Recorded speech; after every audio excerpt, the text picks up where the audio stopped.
बिस्मिल्लाहिर्रहमानिर्रहीम। इस व्लॉग में हमने मुख्तसर बात करनी है। पतंग बाजी की इजाज़त दे दी गई, क्या ये हमाकत है या फिर ये दुरुस्त फैसला है, इस पर बात करेंगे। इसके अलावा कैप्टन सफदर की तरफ से कहा गया है कि इंडिया को इंटरव्यू देने वाले गद्दार हैं और इनके ससुर उन्होंने कितनी मरतबा इंडिया के चैनल्स को इंटरव्यू दिए, कैसे बरकदत पाकिस्तान में आ गई थी, उनको भी इंटरव्यू दिया गया। इस पर भी बात करनी है। लेकिन इससे पहले बात कर लेते हैं बुराई के हवाले से। बुराई कभी भी पनप नहीं सकती और नेकी कभी मार नहीं सकती। बुराई आपके सामने है, हमारे सामने है। हमने ये देखा कि किस तरह से बुराई का खात्मा होता है। कभी पाकिस्तान में डकैतियाँ आजकल भी होती हैं, लेकिन डकैतियों के दौरान जिस तरह से रेप के केसेस हुआ करते थे, इंतहाई ज़्यादा शर्मनाक, इंतहाई ज़्यादा अफसोसनाक, अब उन लोगों की बेखुनी हो रही है।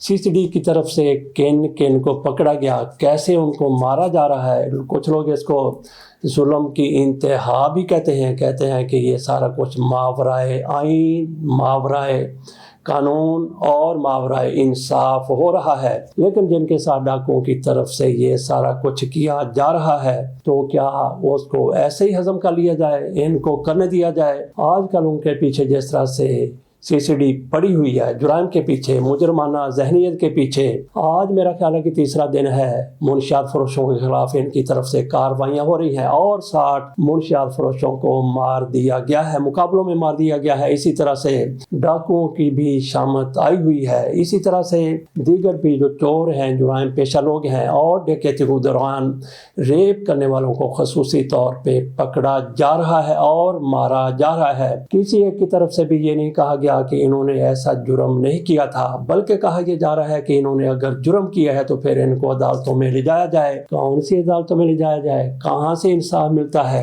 कब इंसाफ मिलता है और कितने अरसे बाद जाके इंसाफ मिलता है। सिर्फ डकैतियों की बात ना करें, मुनशियात फरोशी की बात ना करें, हेरा फेरी की बात ना करें, फ्रॉड की बात ना करें, रेप की बात ना करें, ऐसे जुर्म की बात ना करें, बल्कि जुल्म की भी बात करें। जब जुल्म हद से बढ़ जाता है तो फिर इंसाफ खुद ब खुद होने भी लगता है। किस तरह इंसाफ होता है? एक तो हमारी अदालतें हैं, इनसे तो आप भूल जाएं कि इंसाफ होगा, लेकिन ये कुदरत का इंसाफ है, कुदरत का इंतकाम है। वो बिल्कुल सामने आता है, वो सर चढ़ के बोलता है। हमें पता है कि पाकिस्तान को किसने लूटा, किस तरह से लूटा। हमें यह भी पता है कि पाकिस्तान में किसने किस पर जुल्म किया। सियासत की बात कर लें या किसी भी शोबे की बात कर लें, यहाँ पे नतारा सामने हुआ, इंसाफ सामने हुआ, कुदरत की तरफ से इंसाफ किया गया।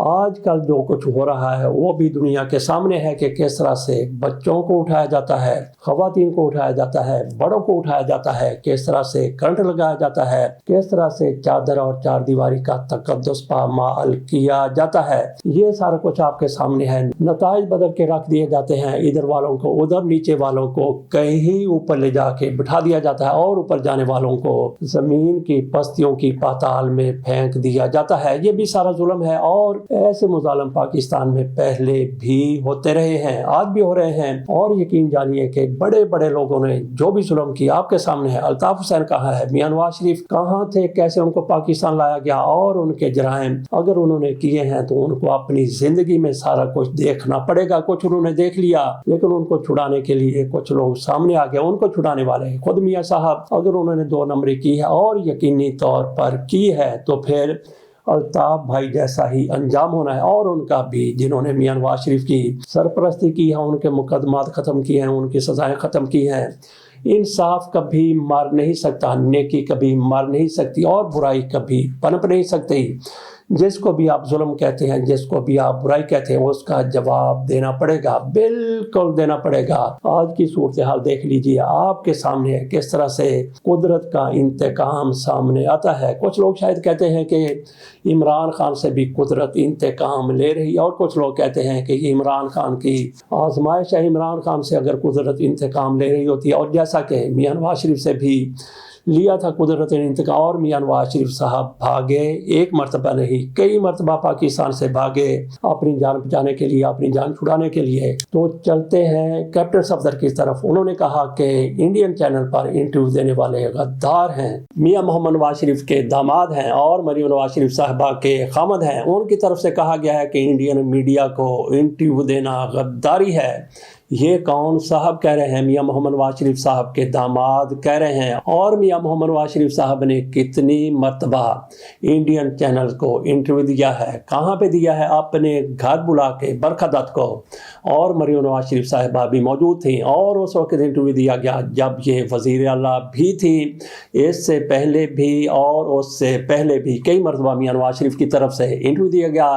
عمران خان کی طرف سے بھی انڈین میڈیا کو انٹرویو دیا گیا تھا، اور لوگوں کی اور سیاستدانوں کی طرف سے بھی ایسے انٹرویو دیے گئے ہیں، لیکن پاس صفدر کی طرف سے، لالا صفدر کی طرف سے تنقید کی گئی ہے۔ میرا خیال ہے کہ انہوں نے یہ تنقید کی ہے عمران خان کی سسٹر کے انٹرویو دینے پر۔ ان کو یہ بھی یاد ہونا چاہیے کہ ان کے سسٹر نے بھی انڈیا کو انٹرویو دیا تھا، انڈین میڈیا کو، تو کیا ان کو بھی اسی صاحب میں شامل کریں گے؟ آج میں ایک پروگرام دیکھ رہا تھا، اس میں سہر وردی صاحب تھے، مزمل سہر وردی، اور اس میں ایثار رانا صاحب بھی موجود تھے، ایک دو اور بھی اس میں تجزیہ کار اور صحافی لوگ موجود تھے۔ وہاں پہ یہ بھی یہی بات کر رہے تھے سہر وردی صاحب بھی، اور وہ کہہ رہے تھے کہ لعنت بھیجو، لعنت بھیجو، لعنت بھیجو، اور بار بار لعنت بھیجنے کی بات کر رہے تھے۔ تو اس پر ایثار رانا صاحب کی طرف سے مرشدانہ کردار ادا کیا گیا۔ انہوں نے کہا کہ ٹھیک ہے، پھر ان پر بھی لعنت بھیجو جنہوں نے مینڈیٹ چوری کیا، جنہوں نے ٹیٹیز لگائیں، جنہوں نے کرپشن کی، جنہوں نے ملک کو لوٹا۔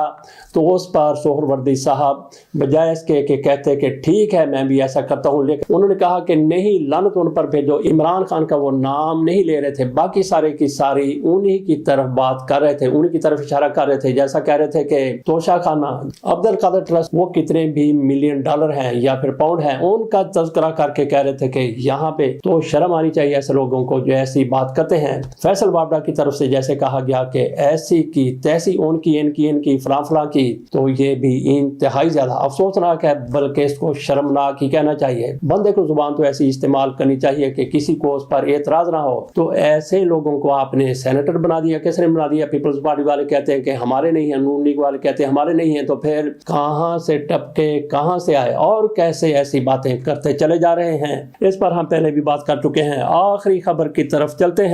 پتنگ بازی کے حوالے سے پتنگ بازی کی اجازت دے دی گئی ہے، تو یہ کیا احمقانہ فیصلہ ہے یا یہ ضرورت تھی یا پھر یہ فیصلہ دانشمندانہ فیصلہ ہے؟ 2006 میں اس پر مکمل پابندی لگا دی گئی تھی، اور گزشتہ سال بھی اس پر باقاعدہ قانون سازی کر دی گئی ہے۔ مریم نواز شریف صاحبہ کی حکومت کی طرف سے کہا گیا ہے، چند شرائط رکھی گئی ہیں کہ بسنت ہوگی اس پر پتنگ بازی بھی ہو جائے گی۔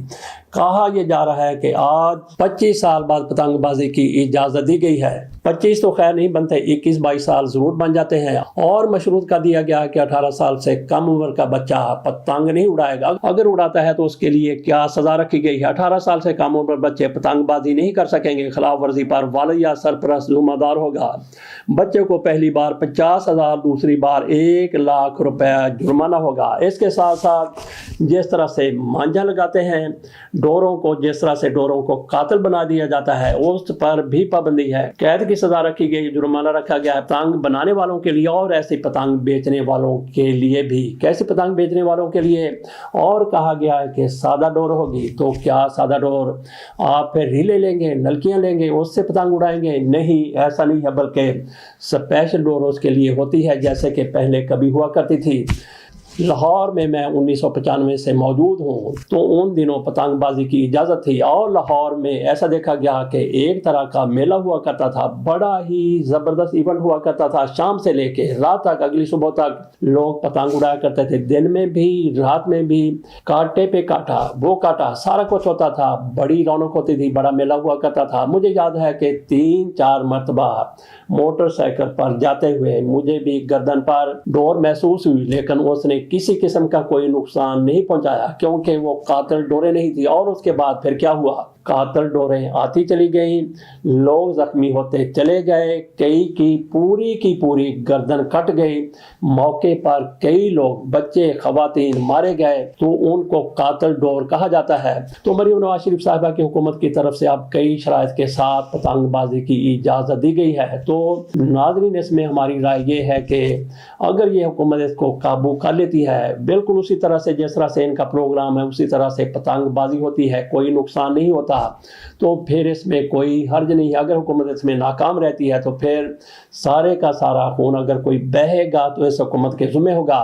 तो बाकी इसमें हमारी ज़ाती राय ये है कि जिस तरह से मरियम नवाज शरीफ साहिबा की तरफ से कई इक़दाम किए गए हैं, जैसे इन्होंने कई मौलवियों को सीधा कर दिया है, उसके साथ हमारा इत्तेफाक है या नहीं है, लेकिन मौलवी किसी के काबू आने वाले नहीं थे, उनको सीधा कर दिया मरियम नवाज शरीफ साहिबा की हुकूमत ने। इसी तरह से CCD ने जिस तरह से डाकुओं का खात्मा किया है, डाकुओं का कोट परा है, जिस तरह से चोरों को फड़ा है, फड़काया है, जिस तरह से CCD की तरफ से मुनशियात फरोशों का खात्मा किया जा रहा है, और जिस चीज़ के पीछे मरियम नवाज शरीफ साहिबा पड़ जाती हैं, जिस तरह से सफाइयाँ हो रही हैं, सफाया भी हो रहा है, हुकूमत के वसाइल का भी सफाया हो रहा है, तो ऐसी चीज़ें भी हो रही हैं। लेकिन यहाँ पे हम बात कर रहे हैं कि मरियम नवाज शरीफ साहिबा की तरफ से सफाया वाक़या किया गया, वसाइल का 2 नंबरी हो रही है, लेकिन कई अच्छे इक़दाम भी हुए, जैसे तजावुज़ात का खात्मा किया गया है, जिस तरह से CCD बुरे अमल है, जिस तरह से मौलवी किसी के काबू आने वाले नहीं थे वो भी काबू आ गए, दीगर भी कई इंतजाम इस हुकूमत की तरफ से किए गए हैं। अगर उसी जज्बे के तहत उसी तरह से पतंग फरोशों के हवाले से, पतंग उड़ाने वालों के हवाले से इक़दाम किए गए तो फिर ठीक है, ये कामयाब इवेंट हो सकता है। और पुलिस को सीधा करना भी मरियम नवाज शरीफ साहिबा के लिए कोई मुश्किल नहीं है। उनको सीधा सख्ती के साथ करती हैं या फिर प्यार के साथ करती हैं, बहरहाल पुलिस को सीधा होना चाहिए। अगर पुलिस दुरुस्त हो जाती है, सीधी हो जाती है, तो ना सिर्फ ये कि पंजाब से जुराइम का खात्मा हो सकता है, बल्कि पतंगबाजी भी बड़े पुरअमन माहौल में हो सकती है। तो इसीलिए हम कहते हैं कि ठीक है, मरियम नवाज शरीफ साहिबा की तरफ से ये फैसला किया गया है, और इम्कान बल्कि यकीन की हद तक मैं कहता हूँ कि पतंगबाजी पर उस तरह से लोग ज़ख्मी नहीं होंगे, हलाकतें नहीं होंगी, क्योंकि पुलिस की तरफ से इनका पहले ही कोट पर लिया जाना है। जो मुजरमाना जहन रखने वाले लोग हैं, पतंग उड़ाने वाले हैं, पतंग बेचने वाले हैं, पतंग तैयार करने वाले हैं, या ऐसा मटेरियल बनाने वाले हैं, सबका पुलिस वालों को पता है। और पुलिस वालों को ये भी पता है कि इनको कैसे कैंडे में लाना है, कैसे इनको दायरे में लाना है, कैसे इनको समझाना है, कैसे इनको फड़ना है, और जो सीधे रास्ते पर ना आए उनको कैसे फड़काना है। इजाज़त दीजिए, अल्लाह।